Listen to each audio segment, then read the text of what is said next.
नमस्कार. मी प्राध्यापक डॉक्टर उबाळे अनिल प्रभाकर, आबासाहेब मराठे arts, commerce व सायन्स कॉलेज राजापूर या ठिकाणी मराठी विषयाचा विभाग प्रमुख म्हणून कार्यरत आहे. मुंबई विद्यापीठात BA भाग 3 सत्र 5 मध्ये भाषा विज्ञान आणि मराठी व्याकरण ही अभ्यासपत्रिका अभ्यासाला आहे. या अभ्यासपत्रिकेत घटक क्रमांक 1 मध्ये भाषाशास्त्राच्या विविध शाखा हे घटक 1 मध्ये अभ्यासाला आहे. त्यामुळे या पेपरच्या अनुषंगाने भाषा विज्ञान हा जो शब्द आहे, या शब्दाचा विचार सुरुवातीला करणे क्रमप्राप्त ठरते. यात भाषा आणि विज्ञान हे दोन वेगवेगळे शब्द आहेत. भाषा म्हणजे भाष या धातूपासून हा शब्द तयार झालेला आहे. भाष म्हणजे ध्वनी उत्पन्न करणे, आवाज निर्माण करणे असा या संस्कृत धातूचा अर्थ आहे. त्यापासून भाषा हा शब्द तयार होतो. तसेच विज्ञान म्हणजे सायन्स किंवा शास्त्र या शाखेशी निगडीत असलेला हा शब्द आहे. विज्ञान याचा अर्थ वस्तुनिष्ठता किंवा अचूकता या पद्धतीने स्वीकारला जातो. त्यामुळे भाषेचा अभ्यास करताना भाषेमध्ये जास्तीत जास्त वस्तुनिष्ठता यावी, अचूकता यावी, काटेकोरपणा यावा या गोष्टी गृहीत धरून भाषा विज्ञान आणि मराठी व्याकरण ही अभ्यासपत्रिका तयार करण्यात आलेली आहे. BA भाग 3 च्या विद्यार्थ्यांना सत्र 5 मध्ये ही अभ्यासपत्रिका शिकायची आहे. त्यामुळे आपणाला भाषा म्हणजे काय, भाषेचा जन्म कधी झालेला आहे, भाषेचं नेमकं अस्तित्व काय या बाबींचा विचार करावा लागतो. मानवी जीवनात भाषेला अनन्यसाधारण असे महत्त्व प्राप्त झालेले आहे. कारण माणूस हा इतर प्राण्यांच्यापेक्षा वेगळा प्राणी आहे. इतर प्राणी फक्त आवाज उत्पन्न करू शकतात आणि चल अशी कृती करू शकतात. परंतु माणूस हा आवाज उत्पन्न करण्याच्या बरोबर जो आवाज माणूस काढतो त्याला ध्वनी असे म्हटले जाते आणि या ध्वनीलाच भाषेचे स्वरूप प्राप्त झालेले आपल्याला दिसून येते. म्हणजेच भाषा ही मानवी जीवनात मानवाला मिळालेली देणगी आहे असे म्हणावे लागते. भाषेमुळेच माणसाचे जीवन परिपूर्ण समृद्ध बनलेले आहे. भाषेमुळेच आज माणसाने उत्तुंग अशी भरारी मारलेली दिसून येते आणि त्यामुळे भाषा ही माणसाला आपले वेगळेपण टिकवून ठेवण्यासाठी, वेगळेपण दर्शवण्यासाठी अत्यंत महत्त्वाचा घटक असल्याची दिसून येते. भाषा ही माणसाला ऑक्सिजन सारखी आहे. ज्या पद्धतीने माणसाला जिवंत राहण्यासाठी ऑक्सिजनची गरज असते, त्याच पद्धतीने माणसाला आपलं अस्तित्व इतरांच्या पेक्षा मी कसा वेगळा आहे, माझं व्यक्तिमत्व कसं वेगळं आहे हे दाखवण्यासाठी भाषेची गरज असते. आणि म्हणून भाषा ही मानवी जीवनात अनन्यसाधारण महत्त्व असलेली संकल्पना म्हणून भाषा विज्ञानामध्ये मांडली गेलेली आहे. अशा भाषेचा अभ्यास आपणाला या पेपरमध्ये करावयाचा आहे. भाषा ही जाणून बुजून लक्ष देण्यासारखी गोष्ट आहे.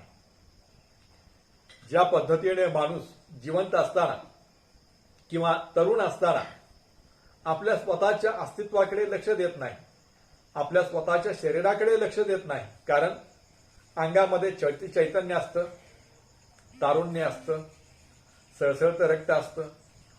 त्यामुळे आपण परिणामांची पर्वा न करता वागत असतो. आपण कसेही वागतो, काहीही बोलतो, काहीही करतो आणि त्याचे दुष्परिणाम आपण भोगत राहतो. आपल्याला पश्चाताप सहन करावा लागतो. परंतु ज्या वेळेस आपल्याला एखादी जखम होते, ज्यावेळेस आपल्याला एखादा अपघात होतो, त्यावेळेस आपल्याला समजतं की एखाद्या अपघातामध्ये जर आपला हात मोडला तर आपण दुसऱ्याला बोलताना असं म्हणतो की फक्त हात मोडू नये, बाकी काही पण व्हावं.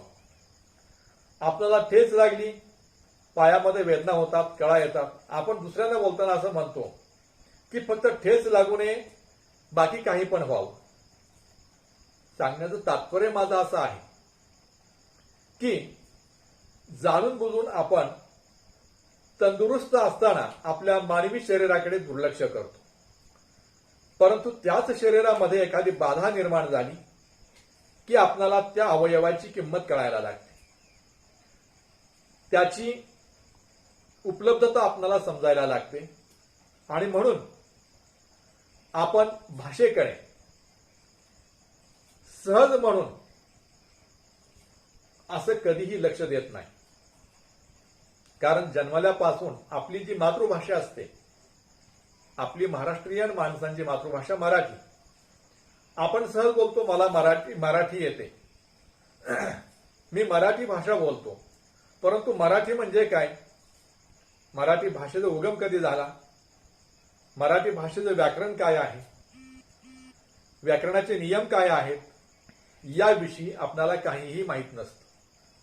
याचा अर्थ असा होतो की आपण फक्त मराठी बोलतो, मराठीविषयी भाषेविषयी वैज्ञानिक दृष्टिकोनातून काहीही माहिती नसते.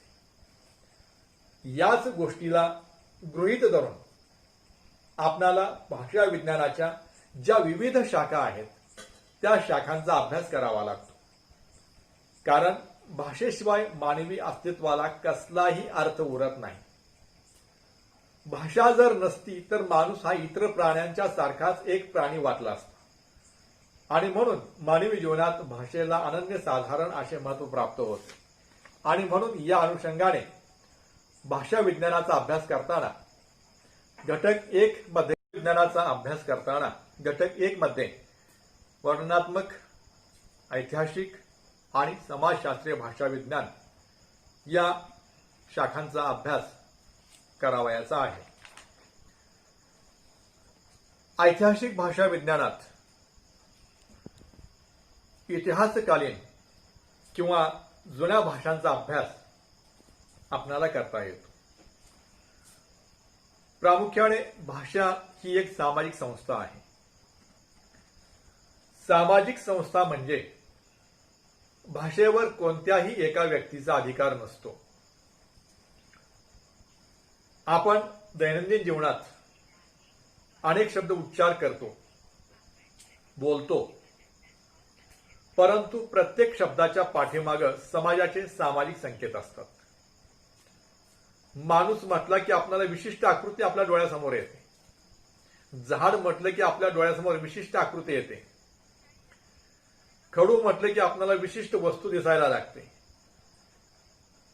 कोणताही प्राणी आपण नाव उच्चारलं की आपल्याला ती वस्तू, तो पदार्थ दिसायला लागतो.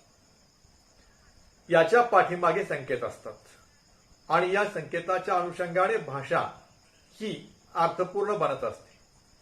म्हणून भाषा ही सामाजिक संस्था आहे असे म्हणत असताना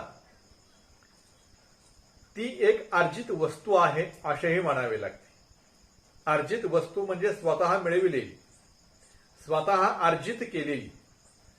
कारण माणूस हा अनुकरणातून भाषा शिकत असतो. माणूस समोरचा व्यक्ती कसा बोलतो हे आपण पाहत असतो आणि त्याच पद्धतीनेच आपण बोलण्याचा प्रयत्न करीत असतो. म्हणजेच भाषा ही एक अर्जित वस्तू आहे. या पद्धतीने भाषेची अनेक वैशिष्ट्ये आहेत. म्हणून भाषा ही सामाजिक संस्था आहे असे म्हणत असताना उदाहरणार्थ पाणी हा शब्द आहे. पाणी म्हणजे आपल्याला एक विशिष्ट वस्तू दिसायला लागते, परंतु आपण असं म्हटलं किंवा आपल्याला असं वाटलं की उद्यापासून पाण्याला पाणी न म्हणता नीर असं म्हणायचं, जल असं म्हणायचं, तोय असं म्हणायचं, तर हे शब्द मराठी इतर भाषिकांना मान्य होणार नाहीत, कारण हे शब्द आपण वापरत नसतो. प्रचलित भाषेमध्ये जे शब्द आपण वापरतो तेच शब्द आपल्याला दैनंदिन बोली भाषेमध्ये वापरावे लागतात, तरच त्या भाषेला अर्थपूर्णता प्राप्त होते. परंतु मराठी ही अतिशय लवचिक असणारी भाषा आहे. मराठी दुधारी शस्त्रासारखी भाषा आहे. त्यामुळे मराठी भाषा बोलत असताना विनोदाने असं म्हटलं जातं की शब्द हे जपून वापरावे लागतात, कारण ते माणसाला मारू शकतात, माणसाला मुळापासून उखडून टाकू शकतात.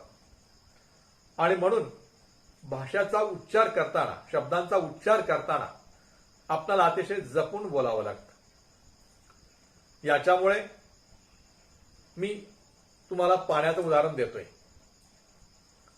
आपली भारतीय समाज व्यवस्था ही लोकशाही समाज व्यवस्था आहे, शासन प्रणाली आहे.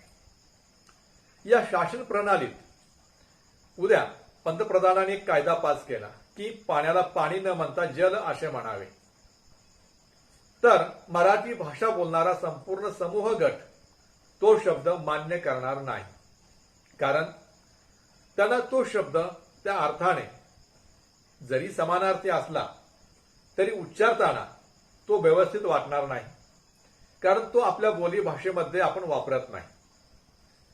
म्हणून जरी शासनाने कायदा पास केला तरी सुद्धा आपणाला तो शब्द वापरता येणार नाही.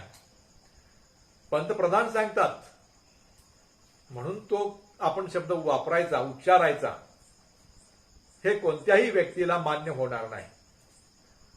म्हणजेच भाषा ही संपूर्ण समाजाची असते. म्हणून भाषेला एक सामाजिक संस्था असे म्हटले जाते. भाषा ही सतत बदलते. भाषा ही प्रवाही आहे, ती वाहती असते. आजचा शब्द उद्या राहत नाही, उद्याचा शब्द पुढे राहणार नाही, कारण मानवी जीवनात ज्या पद्धतीने परिवर्तन होते त्याच पद्धतीने भाषेमध्येही परिवर्तन घडत असते. आणि म्हणून भाषा हे संपर्क व्यवहाराचे एक प्रमुख माध्यम आहे असे मानले जाते. एका पिढीकडून दुसऱ्या पिढीकडे भाषा परंपरेने वारसा म्हणून चालत येते. त्यामुळे भाषेचा इतिहास शोधून काढणे व या इतिहासावर प्रकाश टाकणे या गोष्टीला भाषेच्या अभ्यासात महत्त्वाचे स्थान आहे. मराठी भाषा बोलणारा माणूस म्हणजे महाराष्ट्रीयन माणूस इतकेच आपण म्हणू शकतो. परंतु या मराठी भाषिक माणसाचे पूर्वज कोण होते, कोणत्या वंशाचे होते, त्यांचे मूळ वस्तीस्थान कोणते आहे, त्यांचे भारतात आगमन कधी झाले, त्यांच्या भाषांची रूपे कोणकोणती होती, याचा विचार व अभ्यास करणारी भाषा विज्ञानातील ज्ञानशाखा म्हणजे ऐतिहासिक भाषा विज्ञान होय. ऐतिहासिक भाषा विज्ञानाचा शोध सुरुवातीला सर विल्यम जोन्स यांनी लावलेला दिसून येतो.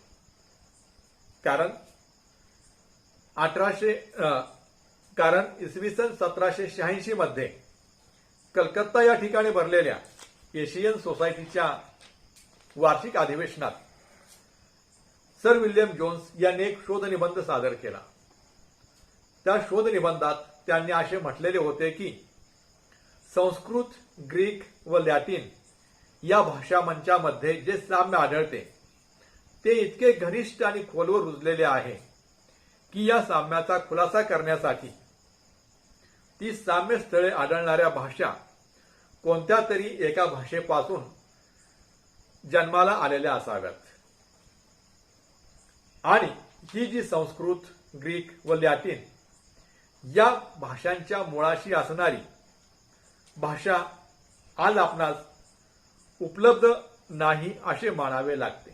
त्यामुळे सर विल्यम जोन्स यांनी वरील विधान ऐतिहासिक भाषा विज्ञानाच्या अनुषंगाने केलेले दिसून येते. अर्थात त्यापूर्वी भारतात ध्वनिशास्त्र, व्याकरणशास्त्र, व्युत्पत्तीशास्त्र यांच्या माध्यमातून भाषेचा अभ्यास हा सुरू होता आणि या भाषेच्या अभ्यासात मध्ययुगीन कालखंडात पाणिनी या व्याकरणकाराचे नावही घ्यावे लागते. पाणिनी या व्याकरणकारांनी भाषेला नियमामध्ये बद्ध करण्याचं काम केलं आणि त्यांनी मराठी भाषेचे व्याकरण तयार करण्यात महत्त्वाची भूमिका बजावलेली दिसून येते. एकंदरीत एखाद्या भाषेची वाटचाल चालू असताना त्या भाषेच्या ध्वनी व्यवस्थेत, रूप व्यवस्थेत व शब्द व्यवस्थेत फरक पडत जातात. म्हणजे त्या भाषेला इतिहास असतो याची जाणीव विल्यम जोन्स यांच्या अगोदर भारतीय भाषा वैज्ञानिकांना झालेली होती. परंतु 2 किंवा त्यापेक्षा जास्त भाषांच्या मध्ये आढळणारी साम्यस्थळे आणि या भाषा कोणत्या तरी एका भाषेपासून निर्माण झालेल्या आहेत असा विचार मांडणारी जोन्स यांची संकल्पना भाषा अभ्यासात नवीन होती. त्यामुळे जोन्स यांनी आपल्या विधानात सांगितल्याप्रमाणे आरंभ काळातील भाषा शोधण्याचा प्रयत्न ऐतिहासिक भाषा विज्ञान अभ्यास पद्धतीचा जन्माचे मुख्य कारण आहे. यातूनच आपणाला भाषाकुळ आणि भाषिक पुनर्रचना या संकल्पनेचा विचार करता येतो. कोणत्याही भाषेची कुल किंवा पूर्व अवस्था माहीत असेल किंवा नसेल, म्हणजे उदाहरणार्थ मराठी, गुजराती, हिंदी या भाषांची पूर्व अवस्था संस्कृत आहे हे आपणास माहीत आहे. फ्रेंच, इटालियन, स्पॅनिश या भाषांची पूर्व अवस्था लॅटिन आहे हेही आपणास माहीत आहे. परंतु इंग्रजी, जर्मनी आणि डच, फ्रेंच या भाषांची पूर्व अवस्था आपणास माहीत नाही हे आपण मान्य करतो. तसेच संस्कृत, ग्रीक, लॅटिन या भाषांची पूर्व अवस्था माहीत आहे.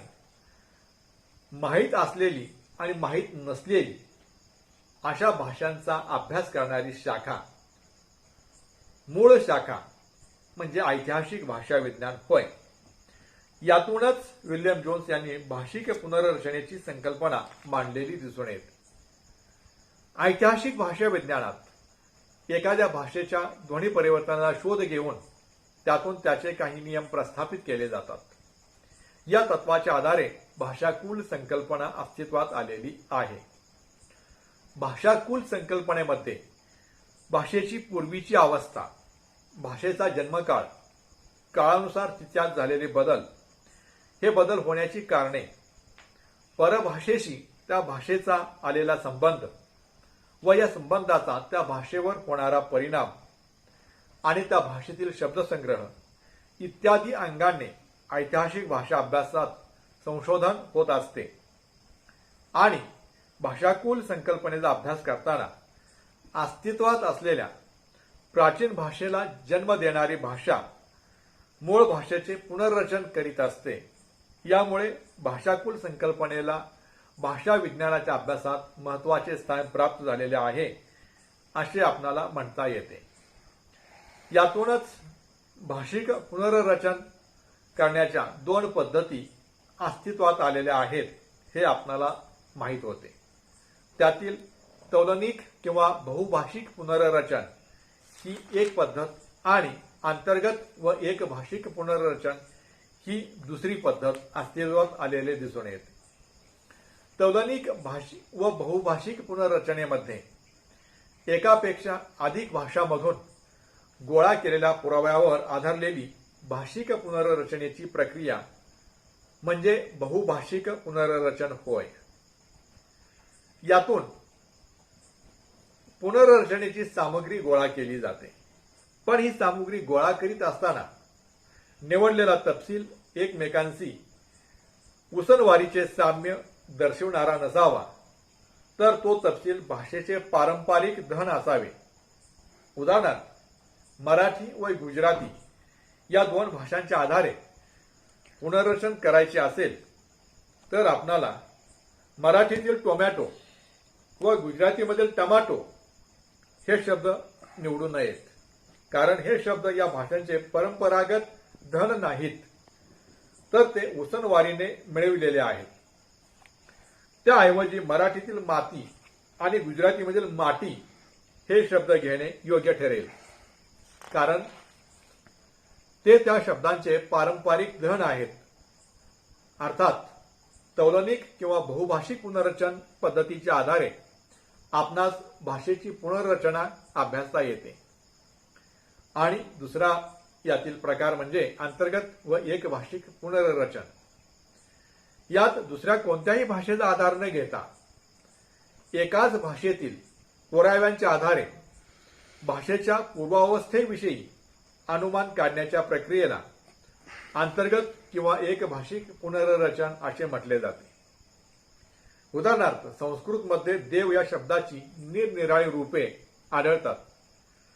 त्यात ध्वनीपुरता काहीही फरक आढळत नाही.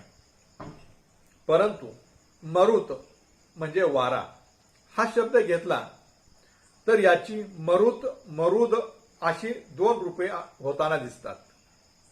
मराठी सुद्धा ससा हा शब्द घेतला तर त्यापासून तयार होणाऱ्या ससा, सशाला, सशांना अशा सामान्य रूपामध्ये सस आणि सश अशी 2 वेगवेगळी रूपे आढळतात. भाषेमध्ये हे जे रूप वैचित्र्य आढळते ते त्या भाषांनी त्यांच्या इतिहासात घडवून आणलेल्या ध्वनी परिवर्तनामुळे असते असे भाषा वैज्ञानिकांचे मत आहे. यावरून ऐतिहासिक भाषा विज्ञानाची 2 अंगे तयार होतात. एक पुरोगामी अभ्यास पद्धती आणि 2 पश्चातगामी अभ्यास पद्धती.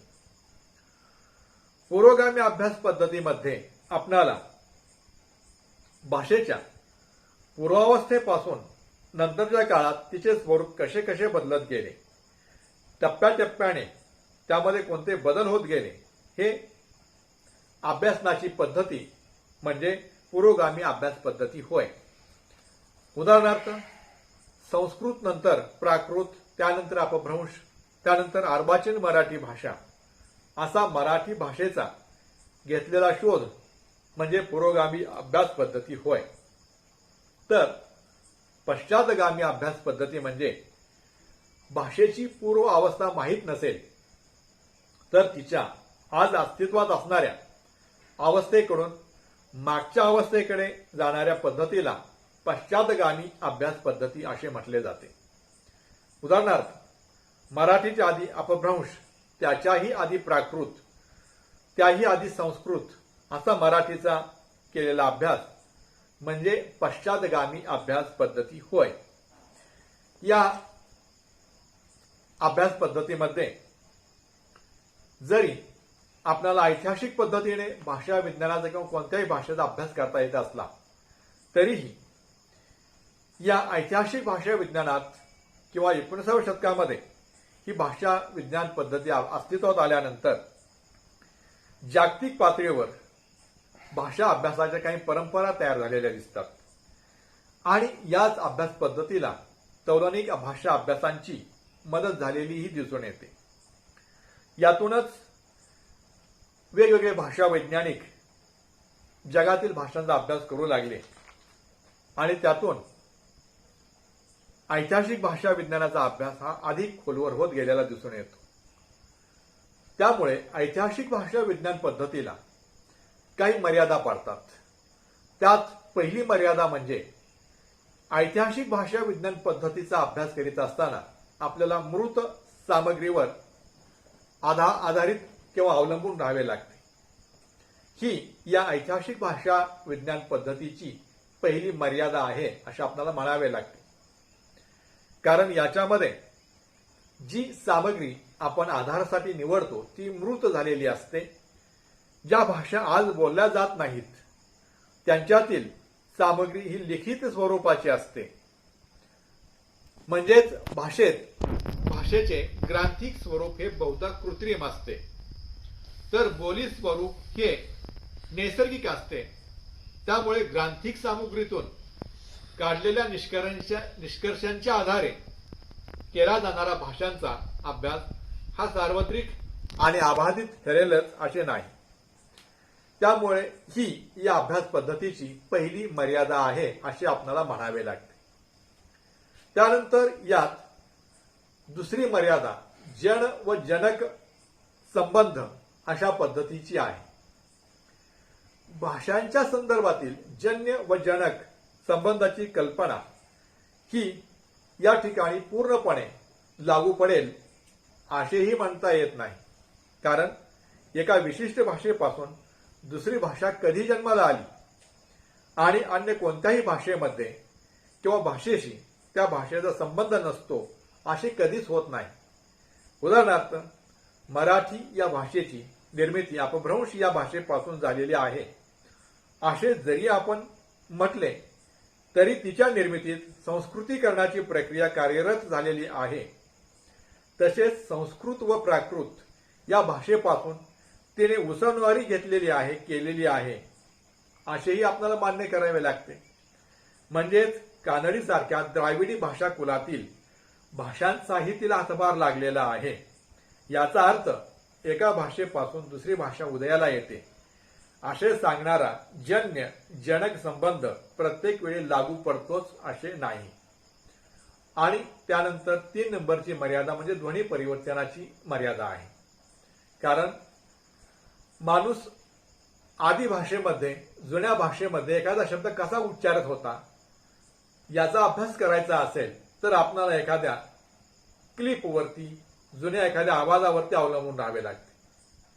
आणि या आवाजामध्ये संस्करण केलेले असल्यामुळे फरक पडत जातो, बदल होत जातो आणि त्यामुळे आपल्याला संस्करण केलेला आवाज हा महत्वाचा आहे असे मानावे लागते. म्हणजेच ऐतिहासिक अभ्यास भाषा विज्ञान पद्धतीला या सगळ्या वेगवेगळ्या मर्यादा आहेत असे आपल्याला मान्य करावे लागते. त्यानंतर ऐतिहासिक भाषा अभ्यास पद्धती ही या पद्धतीची भाषा विज्ञानातील महत्वाची भाषा विज्ञान पद्धती आहे हे या मर्यादा गृहीत धरून ही आपल्याला मान्य करावे लागते. म्हणूनच ऐतिहासिक भाषा विज्ञान पद्धती ही विल्यम जोन्स यांनी मराठी भाषेच्या अभ्यासात एक महत्वाची मराठी भाषेच्या समृद्धीसाठी मराठी भाषेच्या सूक्ष्म अभ्यासासाठी दिलेली महत्वाची अभ्यास शाखा आहे, भाषा विज्ञानाची शाखा आहे असेच आपल्याला म्हणावे लागेल. धन्यवाद.